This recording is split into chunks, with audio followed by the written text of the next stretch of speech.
Bienvenidos todos, mi nombre es Noelia Arias, soy alumna de la Universidad Técnica Particular de Loja, carrera de Psicología, y el día de hoy participaremos de este taller psicoeducativo sobre el duelo.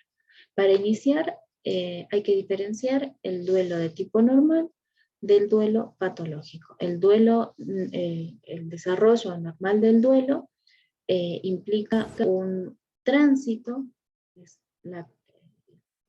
es el tránsito por un proceso que se inicia con la pérdida que hemos sufrido, en el cual asimilamos, en este tránsito vamos asimilando, asumiendo, madurando y superando finalmente la pérdida. Entonces, este tránsito por este proceso, que se inicia con esta pérdida, va a culminar finalmente con la aceptación y la adaptación a esta nueva realidad.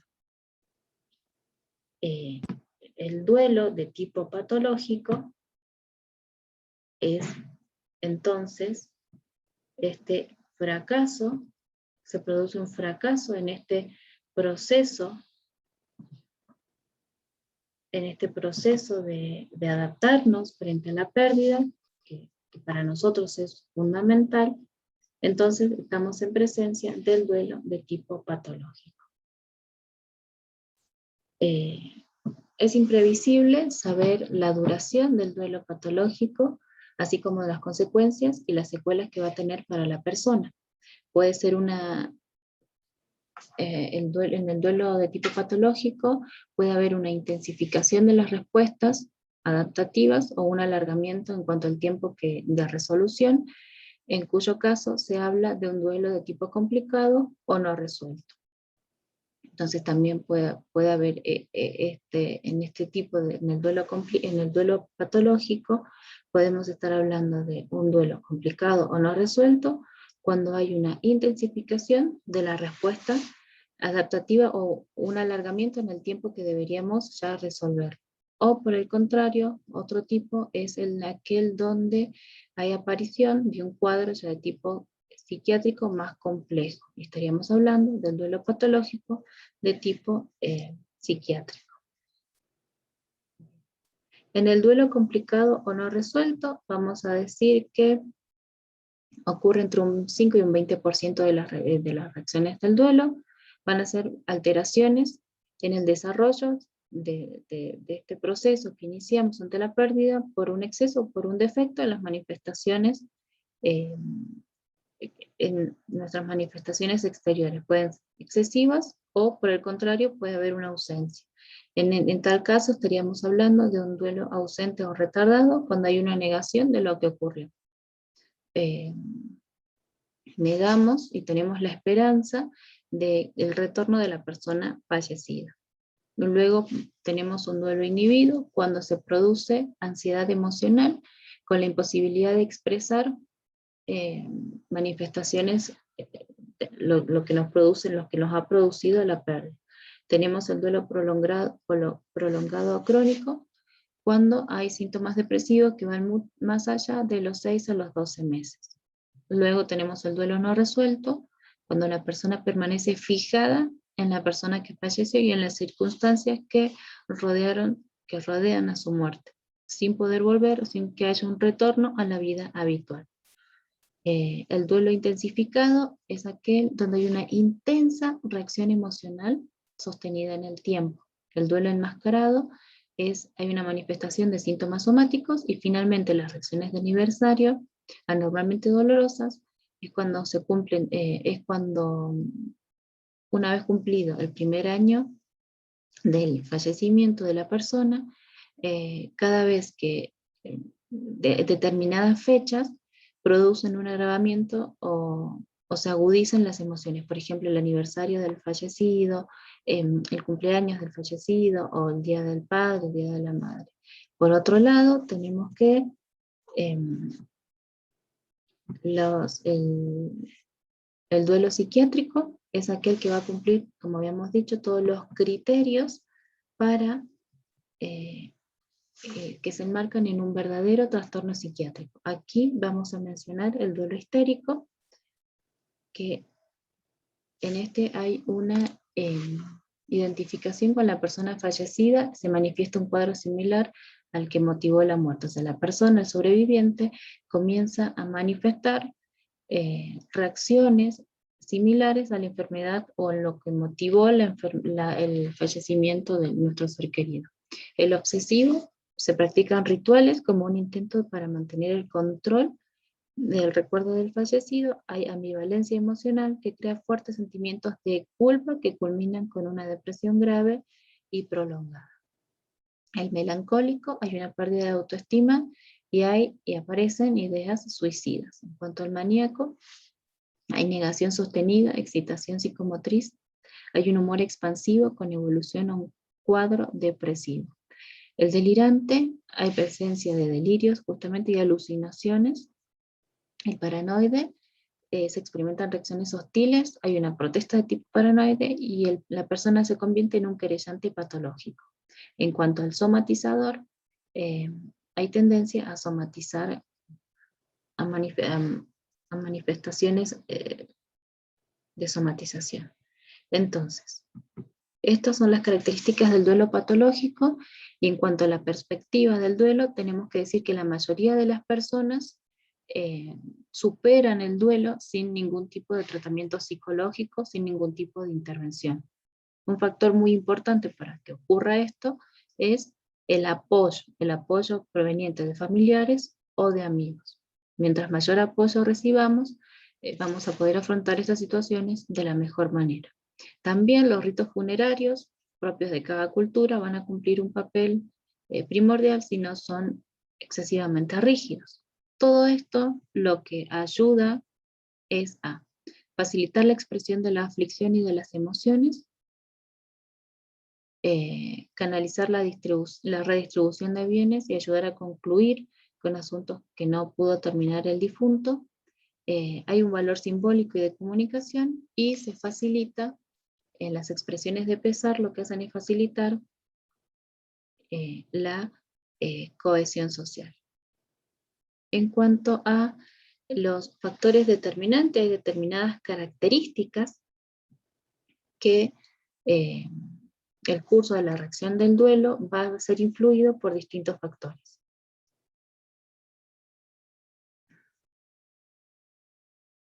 Bien. Estos factores van a ser la personalidad y las cogniciones del sujeto, vinculación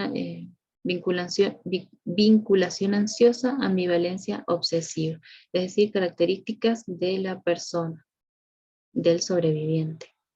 Características de la muerte.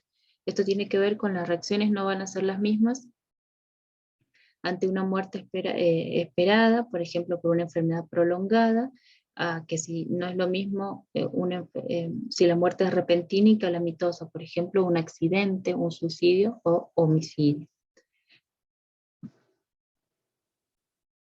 La edad del difunto. La edad del difunto está relacionada en que es más intensa si es prematura, es más doloroso, o sea, nos golpea más si es prematura, por ejemplo, en un niño, en un bebé, en adolescentes o en jóvenes. La naturaleza del vínculo tiene mucho que ver, el nivel de apego al ser querido que falleció, el nivel de apego que teníamos con la persona que nos dejó. En cuanto a los antecedentes personales del deudo, duelos anteriores y cómo elaboró estos, experiencias infantiles predisponentes a la elaboración insuficiente o psicopatología. Las redes sociales de contención, ya sea familia, amigos, profesionales, etc. El grupo de apoyo con que cuenta el sobreviviente. Finalmente, la edad, el sexo y el nivel de salud que tenga la persona que sobrevive son factores, todos estos, que me van a yo puedo tener una idea de la reacción al duelo que van a tener estas personas. En cuanto a los predictores de duelo patológico, tenemos que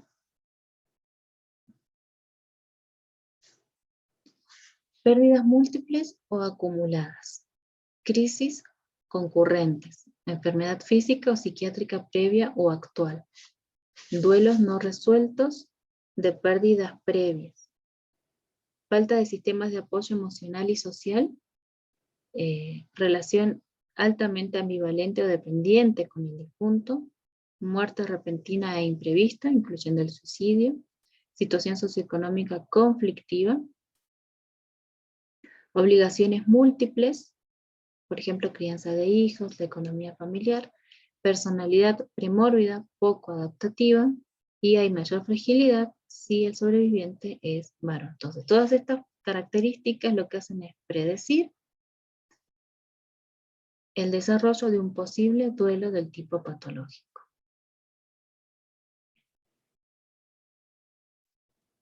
Para poder superar o para poder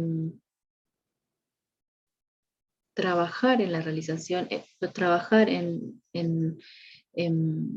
poder superar y evitar finalmente que se desarrolle el duelo de tipo patológico, necesitamos restablecer el equilibrio, necesitamos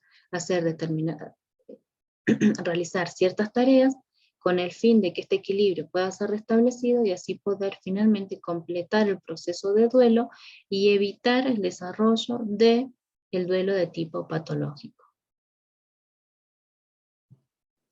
Entre las cosas que tenemos que hacer para poder restablecer el equilibrio está aceptar la realidad de la pérdida.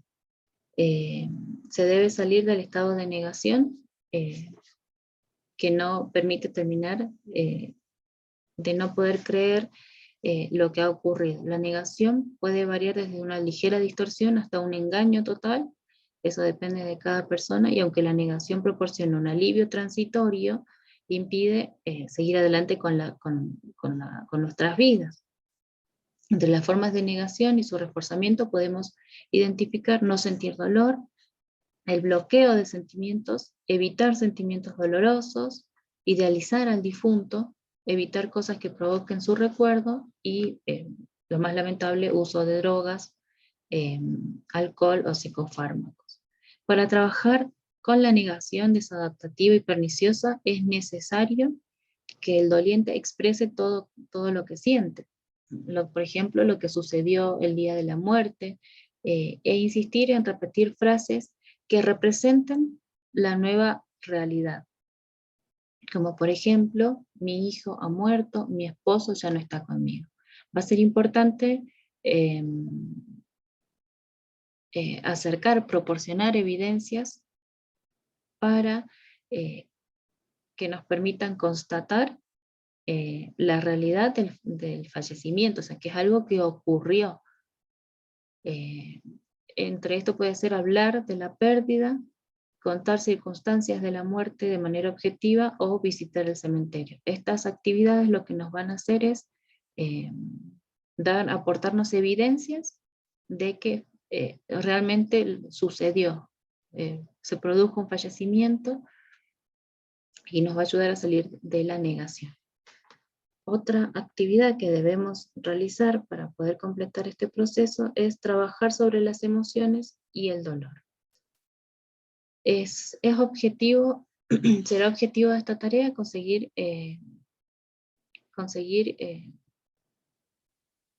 dejar de arrastrar el dolor de la pérdida, salir de la negación.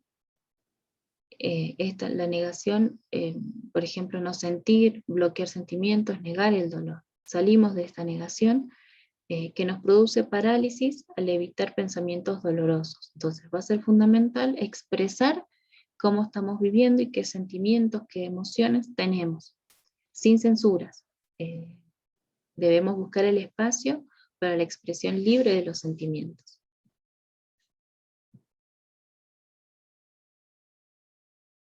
La tercera cosa que debemos hacer es adaptarnos al medio en el que el difunto el fallecido está ausente.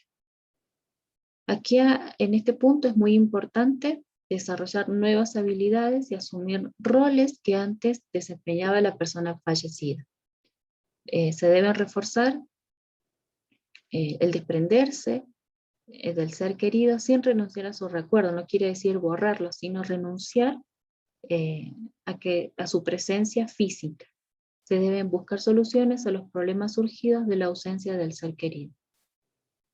En este punto, por ejemplo, hacernos cargo, fallece el papá de la familia, entonces me toca hacerme cargo de las tareas que él cumplía. Por ejemplo, pagar la luz. No sé, por dar un ejemplo. Entonces, tengo que desarrollar nuevas habilidades para asumir esos nuevos roles, esas nuevas actividades que antes yo no realizaba.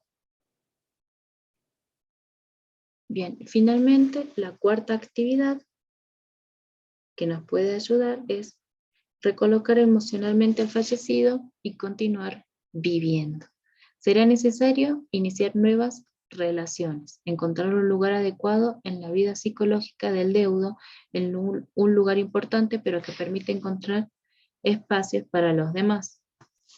Debemos hacer hincapié en que se puede volver a disfrutar. Vamos a pensar en ser feliz, establecer nuevas relaciones.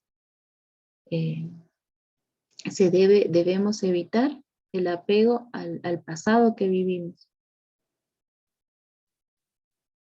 Finalmente, para poder cumplir o completar esta cuarta etapa, va a ser necesario cumplir con éxito las tres anteriores, es decir, aceptar la realidad de la pérdida, trabajar mis emociones y el dolor, adaptarme a la realidad de que la persona de que mi ser querido está ausente, y finalmente voy a poder recolocarme emocionalmente a la persona fallecida en el lugar que le corresponde en cuanto a mis emociones, en cuanto a esta nueva realidad, y voy a poder adaptarme y continuar viviendo.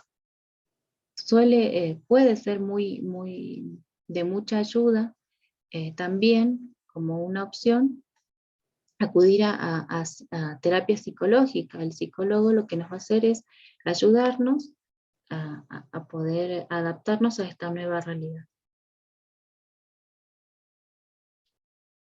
Entonces va a ser fundamental trabajar en la realización de estas tareas, de estas 4 actividades, con el fin de restablecer el equilibrio que perdimos y poder terminar de completar el proceso del duelo que se encuentra estancado.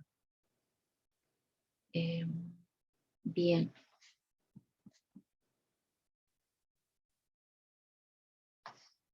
Bien.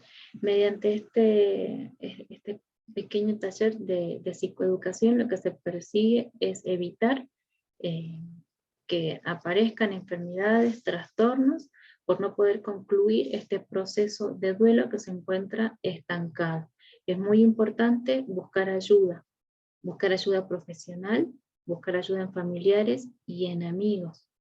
Es importante que este proceso de adaptación que está estancado pueda continuar para volver a nuestra vida, adaptarnos a esta ausencia y poder seguir viviendo. Una forma de lograr esto es contar con información, poder distinguir el duelo patológico del normal, poder distinguir si me está ocurriendo a mí alguna de estas cosas que pudimos ver, y sobre todo buscar ayuda, acudir a un amigo, acudir a familiares, o, muy importante, buscar ayuda profesional, capacitada, instruida en el tema, para poder concluir exitosamente este proceso de duelo. Bien, esto ha sido todo por hoy. Muchas gracias.